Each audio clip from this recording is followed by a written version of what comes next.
Good afternoon. We're going to give a couple minutes to allow everyone to enter the webinar. Thank you for being with us today.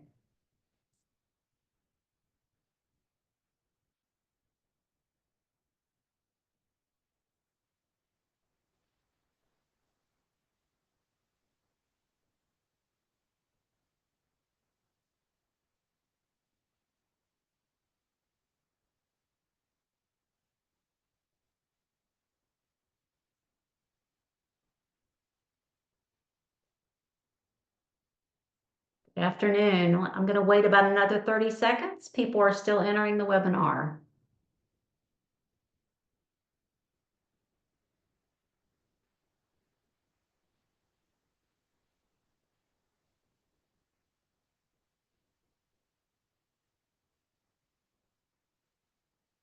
Hey, thank you for being here today.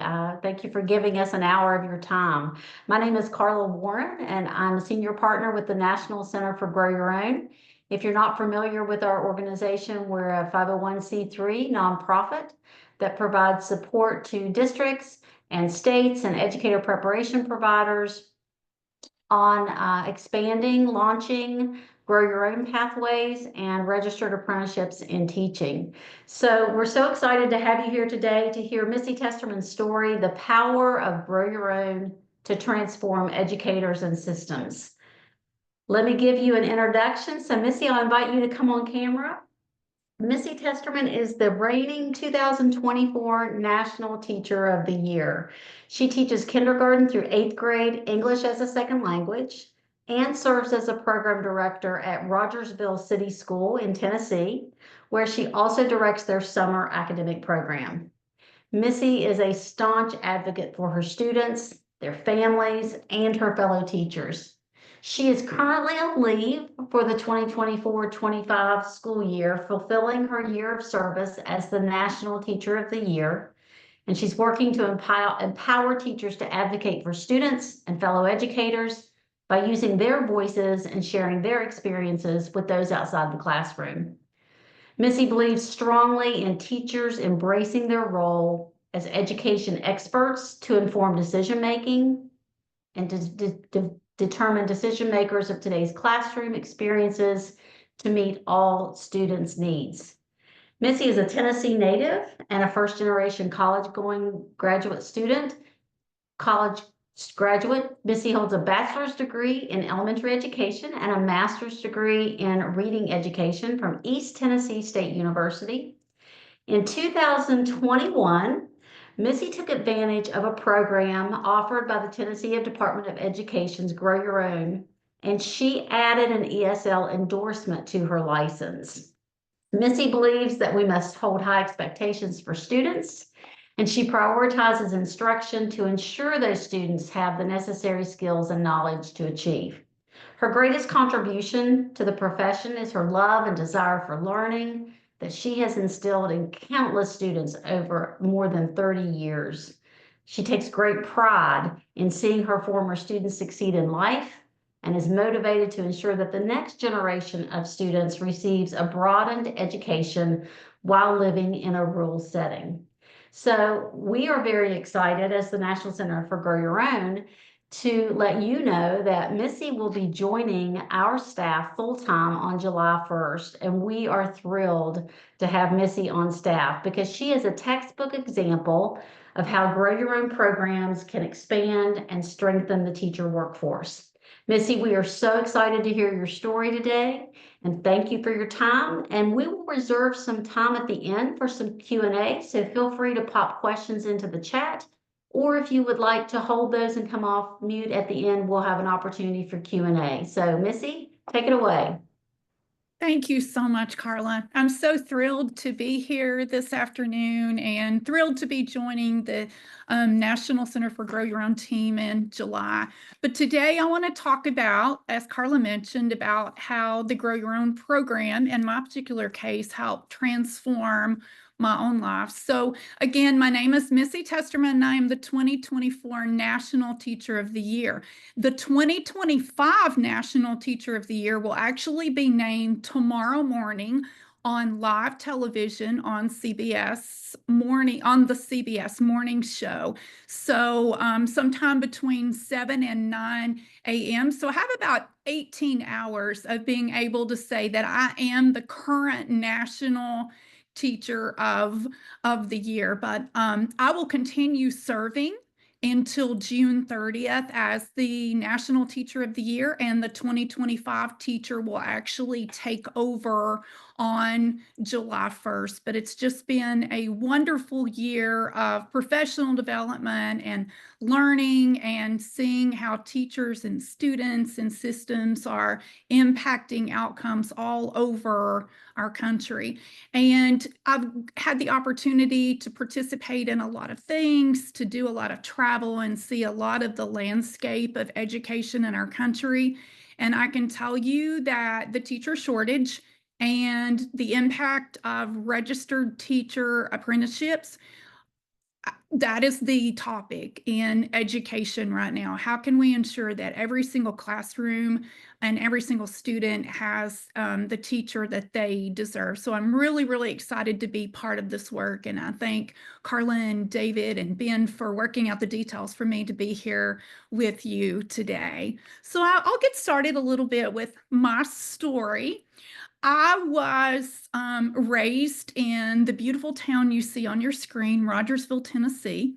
It's a really small community of around 4,500 people located in the rolling foothills of the Appalachian Mountains of eastern Tennessee. I was born here, raised here, and have spent my entire life here. Our town looks like it's straight out of a Hallmark movie.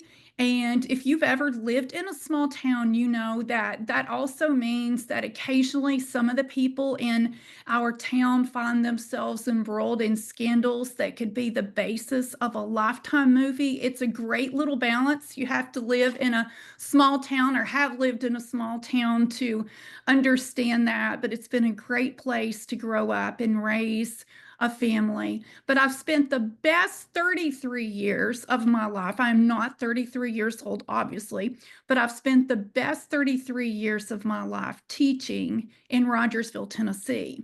So this is my school, Rogersville City School. It is a pretty good sized building located in the heart of Rogersville. We celebrated 100 years of service to our community a couple of years ago. At that time, I was the Tennessee Teacher of the Year. So we held this giant open house. We asked people to come in and reminisce the time they had spent in our school and see the upgrades and visit with our staff. So I got up on behalf of our staff, thanked everyone for coming, and told them how happy we were that they were there with us to celebrate 100 years of Rogersville City School. I had immediately, I had stepped down off of the platform, and I had a student who came up and asked if I was there when the school opened. So I've been there a really long time, but not 100 years. Our school situation is a little different than most. We are a one school system.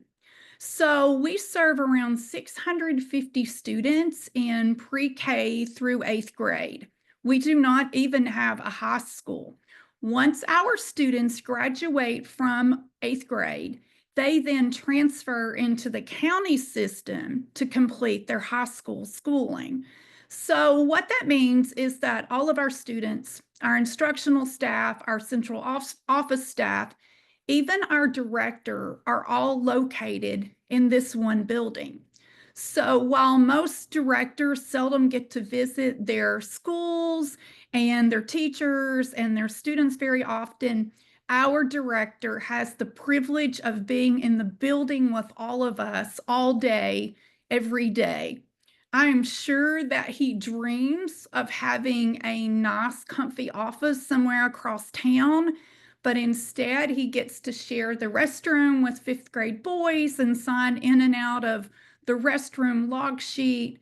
But he's just fabulous. If I had to ever work with the director in the building just down the hall, I would want it to be our director, Mr. Edwin Jarnigan. but I had taught at RCS for 30 years. I wasn't ready to retire. In Tennessee, you are vested in the retirement plan after 30 years, so I was eligible, but I wasn't ready to retire. I absolutely loved teaching first and second grades.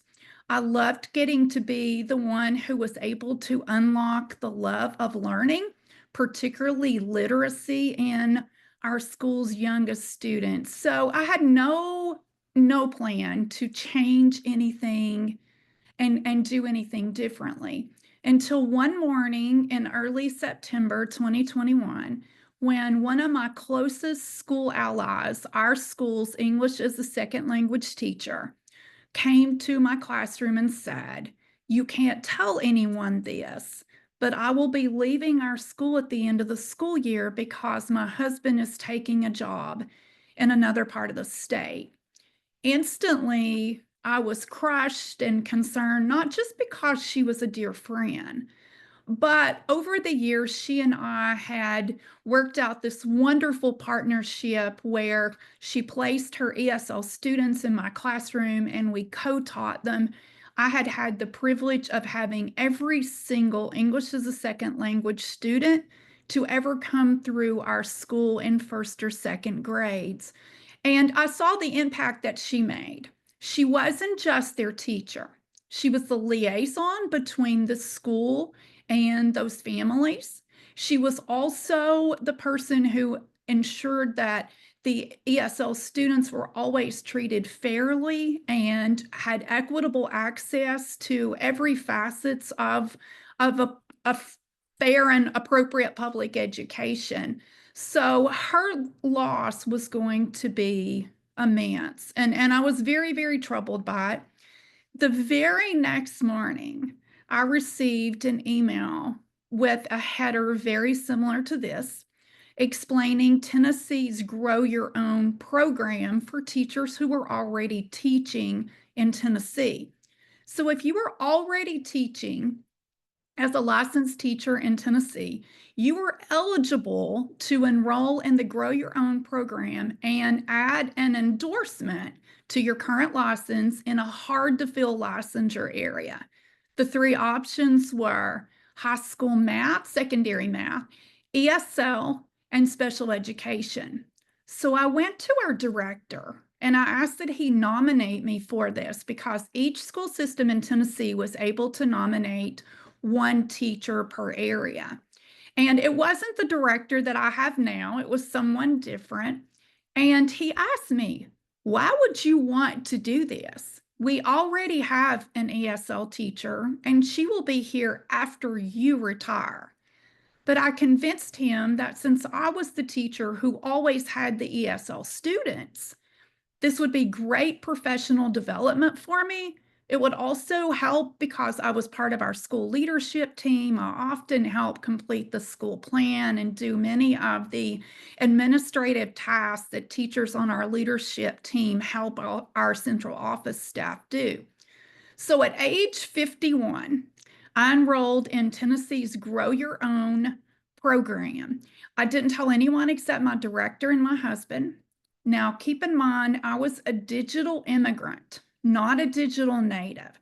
So I had very little experience with these online platforms that colleges use now. Canvas, eLearn, Blackboard, all of those things straight out of Satan's den, I was not familiar with. So everything was going very, very well until the very first night that I had an assignment due. I had completed the assignment well in advance of the time it was due, but I had ball game duty that night and I was late getting home. Well, when I logged on to the portal and I started trying to upload the assignment, I couldn't get it to attach. So I'm also very literal. So I began to panic that I was going to get kicked out of the Grow Your Own program even before I ever submitted an assignment. So at that time, my daughter was a junior at the University of Tennessee. We talked all day, every day, because anytime life sent her a curveball, whether it was Chick-fil-A that left the sauce out of her bag or someone stole her parking spot in her apartment complex, She called to let me know all about it. But all of the calls always originated from her. But 11:40 that night, that panicked call originated from me. And I called and said, Caroline, you have to help me. I'm on Blackboard and I can't figure out how to upload an assignment. Well, the answer to that should have been, Mom, you give me this really great life. I would love to help you.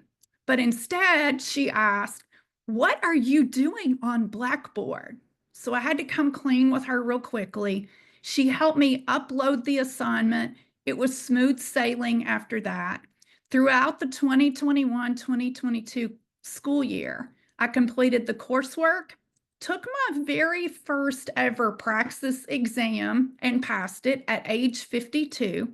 And at the end of that school year, I became Rogersville City Schools English as a Second Language teacher, English as a Second Language program director, and the Title III director. So it was like every other situation in education. It was a buy one, get two free, where you get to do all the tasks associated with that job. But I am so thankful for the Grow Your Own program and that I had this opportunity because I always loved teaching.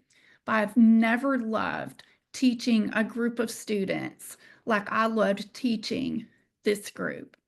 So my students are on the screen. If you're thinking to yourself that they're adorable, it's because you're really, really smart, and they are. Whenever I first inherited this caseload, I had 21 students who each needed 1 hour of daily English language services per day. They were stretched out across 9 grade levels, and there was only one of me. It was a scheduling nightmare, but we made it through. My students continued to work hard just like they had even before I began in this role. And when I went on leave this year as the National Teacher of the Year of this group of the original group of 21 students, only 2 are still on that caseload.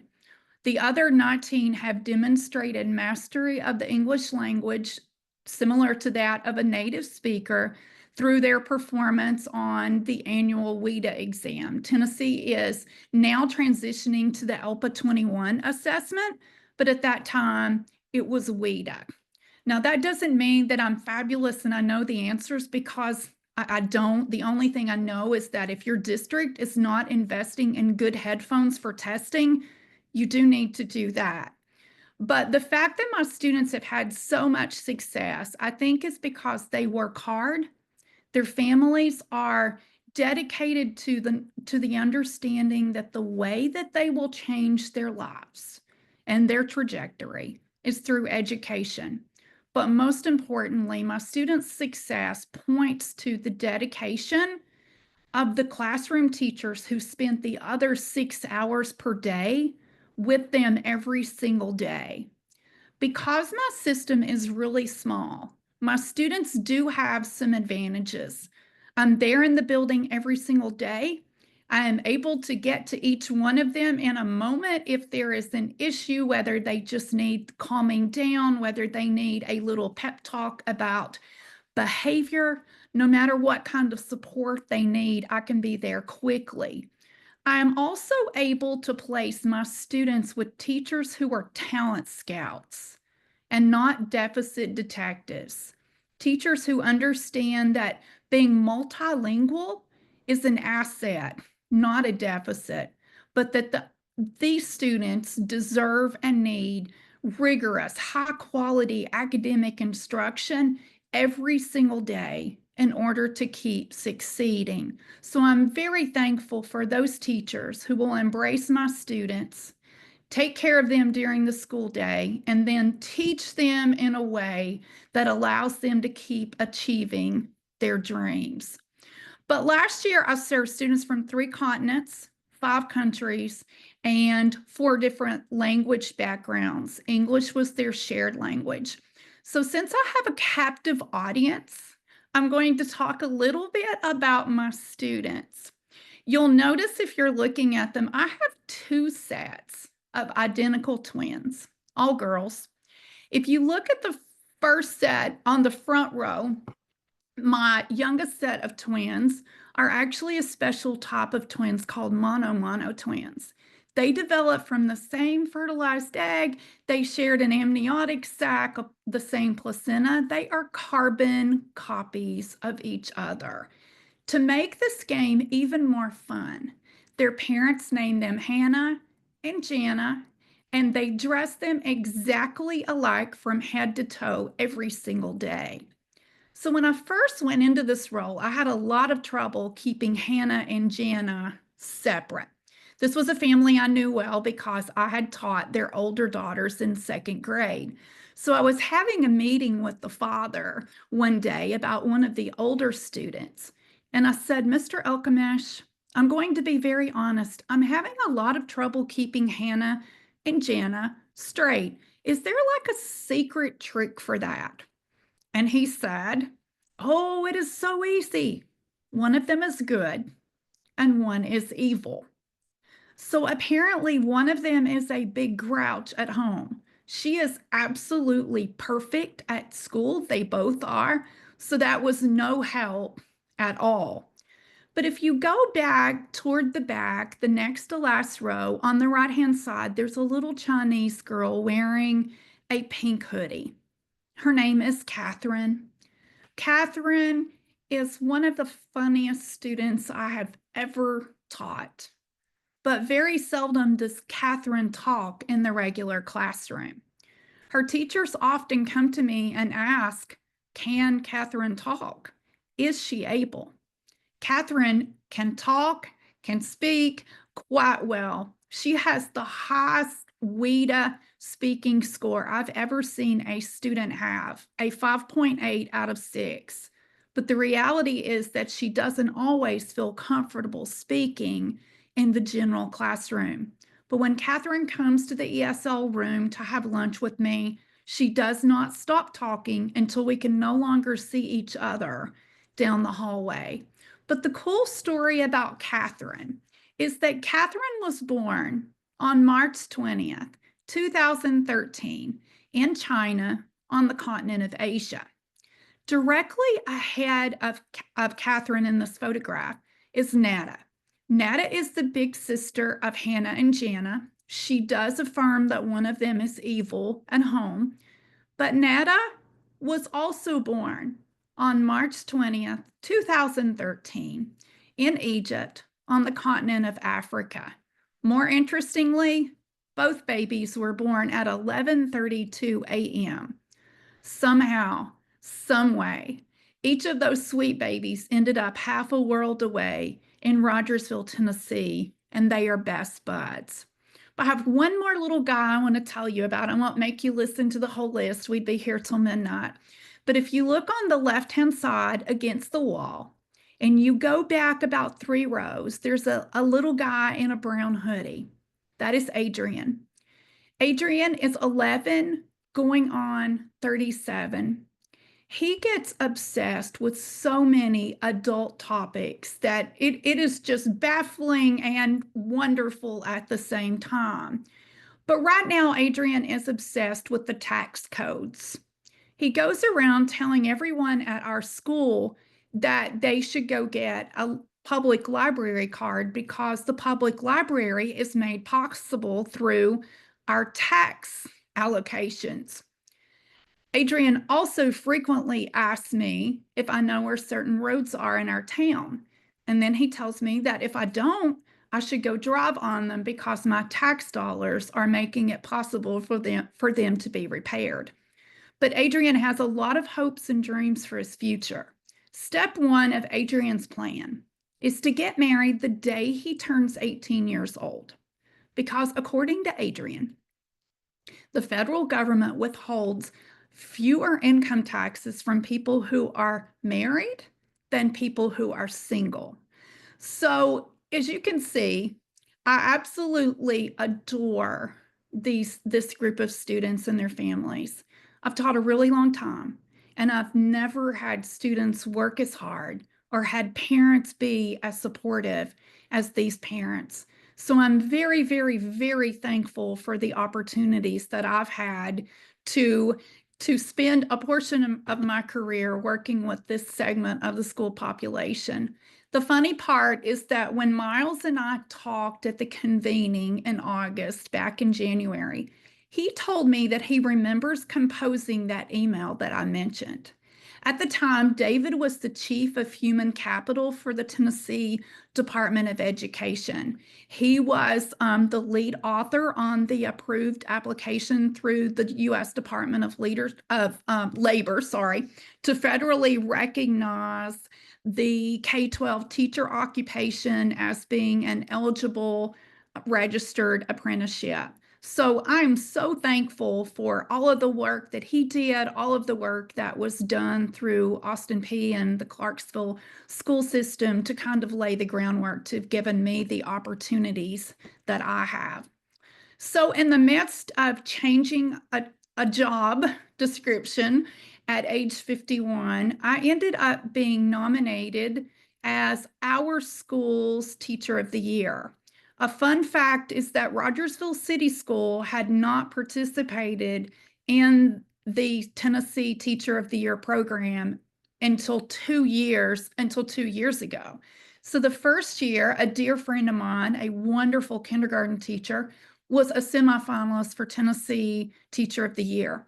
The next year, I was the Rogersville City School Teacher of the Year. I was a semifinalist, then a finalist, and then a finalist for National Teacher of the Year that you can see. You can see the photograph on the right of some of the people from the TDOE and my school who showed up to announce that to our school staff and students in January 2024.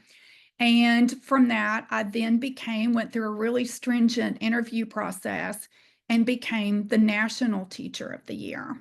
But I want to go back to my students for just a second. If you'll look in the middle, that is Jasmine. I had the pleasure of meeting Jasmine when she was just a few days old because her brother was a second grader in my classroom. I've taught every single child in their family, and Jasmine was their last baby to come through. So we have a relationship. We've been together a really long time. I was Jasmine's second grade teacher, and then I transitioned into the ESL role the next year. So we've been together for quite a while. But on the day that the Tennessee Department of Education and their entourage showed up to support me as I was being named a finalist for National Teacher of the Year, I was speaking and telling goodbye and thanking them for coming. And Commissioner Lizette Reynolds and I were at the doorway talking when Jasmine came up. Jasmine came up and had one question that she needed to know the answer to.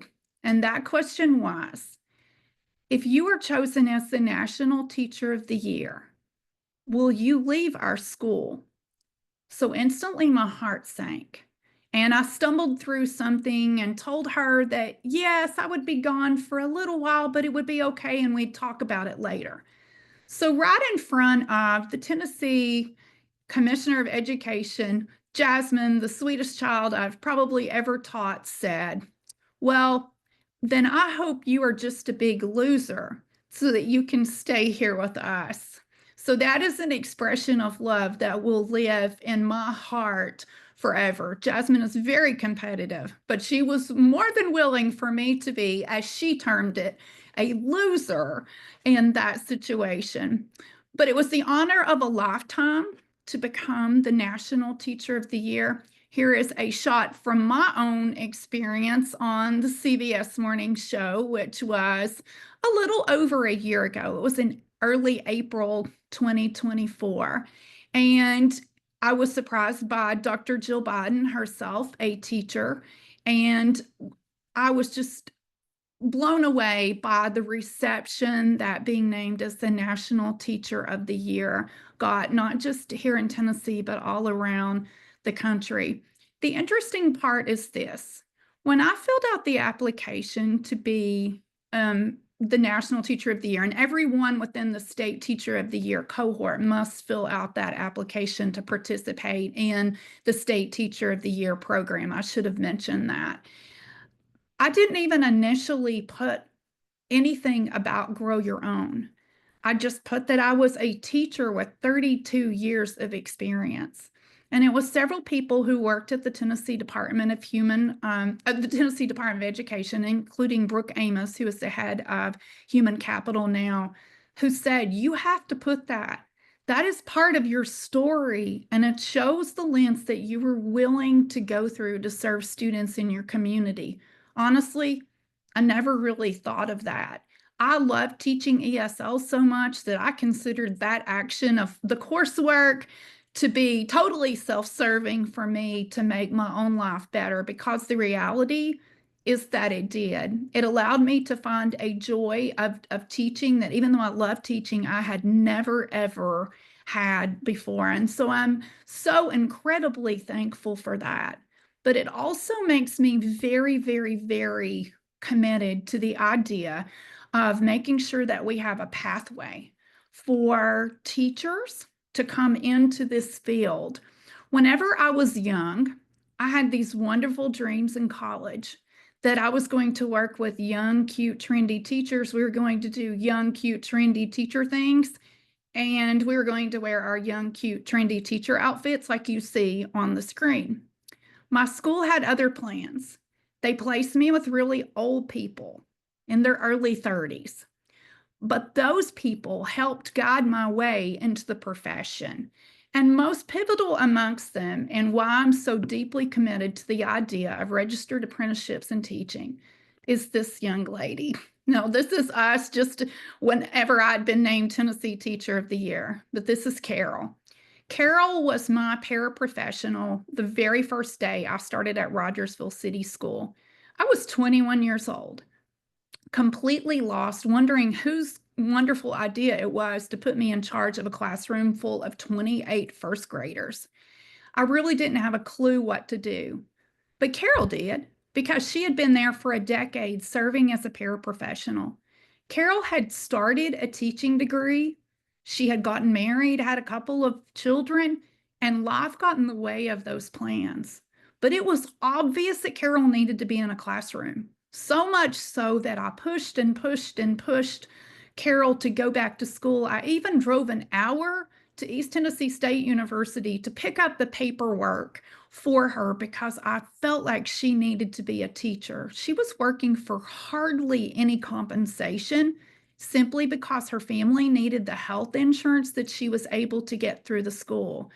So Carol did go back. She took a brief leave from our school. She was able to stay on the sub list, but it still wasn't the same as being there. But she did finish a degree. She ended up teaching at my school for over 20 years. My daughter had her in third grade, and she was the best teacher that my daughter ever had. Carol retired in 2018.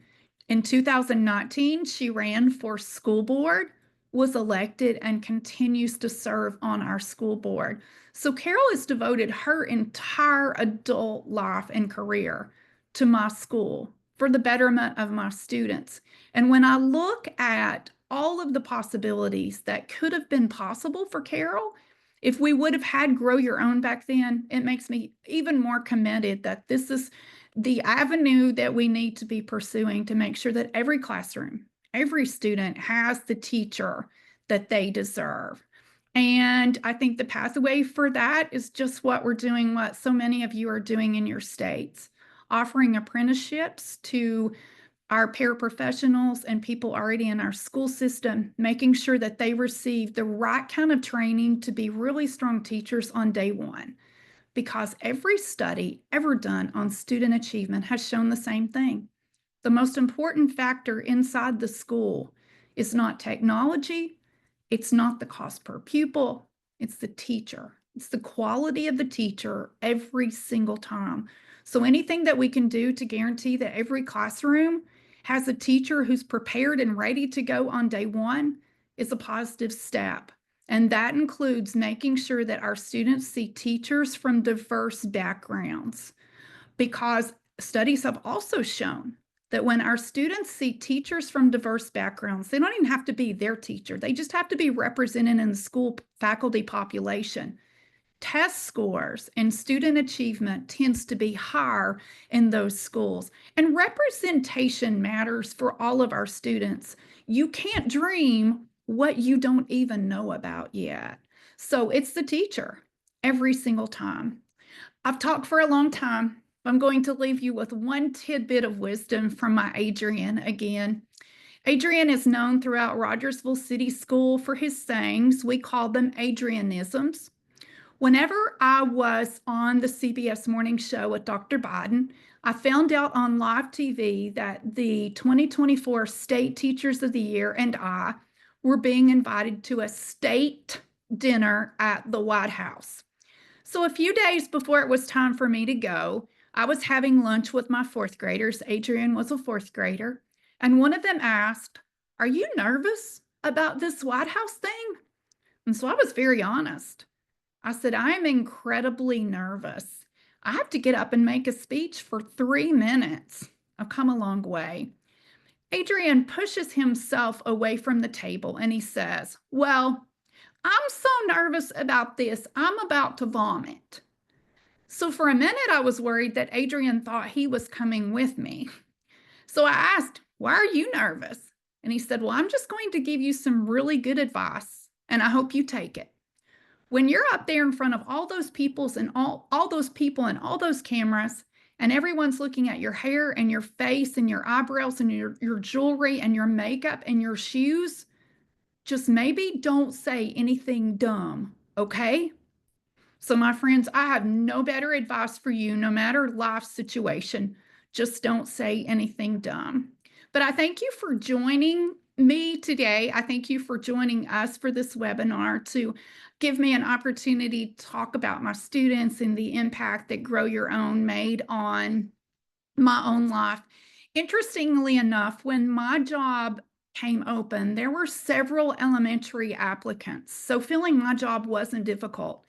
But whenever our ESL teacher told me she was leaving, I could not think of one person in my county who was certified in ESL other than this lady. And the reality is that no one's going to move into Rogersville, Tennessee simply to teach ESL when they could go to the larger, more urban areas in our state. So Grow Your Own didn't just serve me, it didn't just serve my students, but it also served our community by making sure that all of our students had access to the supports that they needed to achieve.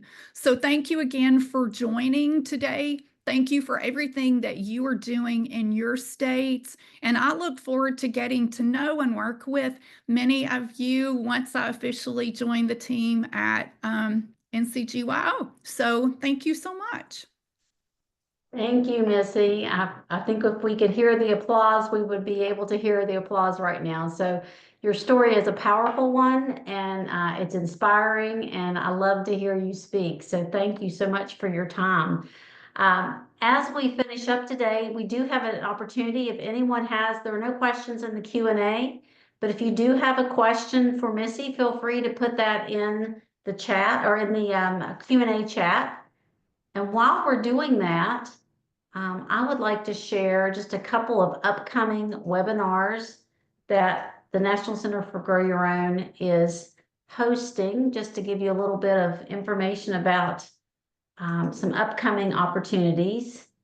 So coming up on April 30th, which is Wednesday, we will be hosting a state spotlight for the National Apprenticeship Day. In the past, the U.S. Department of Labor has hosted a National Apprenticeship Week in the fall, but this year they are hosting a National Apprenticeship Day on April 30th. So we will be spotlighting 6 of our state network members, talking about the great work that they are doing, unique work, and the work that's maybe unique to their state around registered apprenticeships and teaching. So that will be, we'll drop that in the chat. So please register for that webinar and come and hear from our 6 state partners. And then we also will be hosting on May 22nd, a webinar on strategic school staffing. Ashley Osborne on our staff will be leading that with our friends at the Arizona State University and Public Impact to explore how strategic school staffing can transform your recruitment and retention and student outcomes. So we would love for you to join us for that webinar as well. I'm going to also pop up our contacts if you're interested in reaching out. And I'm going to throw one more commercial in since we have a few minutes. We also, the National Center for Grow Your Own has also recently acquired a platform called Subschool. And Subschool is a online platform that strengthens the practice of substitute teachers. It provides 11 courses of strong professional development for substitute teachers in the areas of classroom management, facilitating instruction, working with students with disabilities, and trauma-informed teaching. And we are so excited to launch that platform in the coming months. And we have an availability to provide a demo link if anyone on the webinar today would like to get into that platform and look around. Happy to answer questions about that, but a really great opportunity not only to strengthen the teacher pipeline for our substitute teachers, but we see this also as an opportunity to provide access to aspiring teachers, because we know that about 1 in 3 teachers who are substituting aspire to be a classroom teacher. So giving that opportunity, that on-ramp, is another way to do that through Subschool. So I'll throw that in there. I'm going to go back and see if we have any questions, and we do not have any questions. So Missy, I just want to say thank you again. We appreciate your time. This will be loaded onto our National Center for Grow Your Own webinar platform. So please feel free if you want to go back and share it with anyone. And we look forward to seeing you all again in the near future. So thank you so much. Have a great day. Thank you. Bye, Missy. Thank you.